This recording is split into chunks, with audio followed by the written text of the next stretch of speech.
जी अस्सलाम वालेकुम वरहमतुल्लाहि वबरकातुहू। जनाब अज माशाअल्लाह चिट्टे ताल दी बकरी लियांदी ने, प्योर मदरसा नस्ल दी ने, खट्टी मक्खी चीनी भी जिन्हों आप इनू आखा जाता है और पहले सूए दे विच ही ने और 3 महीना दी गारंटी शुदा गब्बण पाठे ते शुरू तो बकरी नू चारा वगैरह ही पाठ नू खवा के विखावन का मकसद यह होंदा है कि तुहानू पता लगे कि सेहतमंद और माशाअल्लाह एक्टिव है। तो पैर बनने क्योंकि तुहानू वीडियो बना के चेक करवानी, इस गलों पैर बन के वीडियो बना रहे हैं बिरा।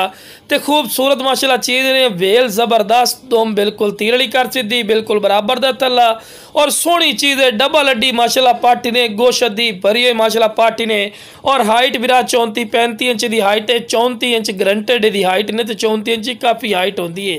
तो बिरा रेट ही बिल्कुल जायज़ और मकूल ही ने पिया। जिस बिरा इंशाल्लाह चाहिए स्क्रीन पर नंबर चल रहे हैं, इस तरह रबता करें, इंशाल्लाह तुहाडे राबते की रिस्पैक्ट और कदर हो सी और बिल्कुल मुनासिब रेट हो सी। जो बिरा आखदर के फौजी भाई शौक रखना है तो शौक पूरा नहीं होता, बिरा इस तो वादी कोई शौक होता ही नहीं।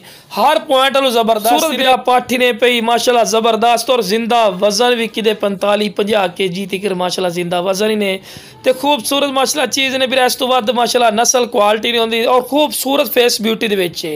लो बिरा फेस ब्यूटी भी तुहानू चेक करवाने, लो बिरा फेस ब्यूटी माशाल्लाह कमाल दी सु वाइट अख दे विच ने और डबल हड्डी माशाल्लाह पाठी ने, बिल्कुल लवी पाटे जनाब, 4 दंद 6 दंद हो चुकी है। ठीक है बिरा। लो बिरा वाना चड्डा भी बना रही ने बिरा, गारंटी शुदा माशाल्लाह गब्बड़ पाठे और 3 महीना की गब्बड़ पाठी ने और रेट की है तुहाडी सोच तो भी इंशाल्लाह कम रेट ने और चंगी वजनी पाठे पे ये भी तुहानू दस देवीए। और जनाब जिस बिरा नू चाहिए इंशाल्लाह राबते कर ले सन, इंशाल्लाह जो राबते की कदर हो सी। तो लो बिरा टोर फिर के भी खा रहे कि कोई लंगड़ी लुल नहीं, सेहतमंद और माशाल्लाह एक्टिव चीज़ है।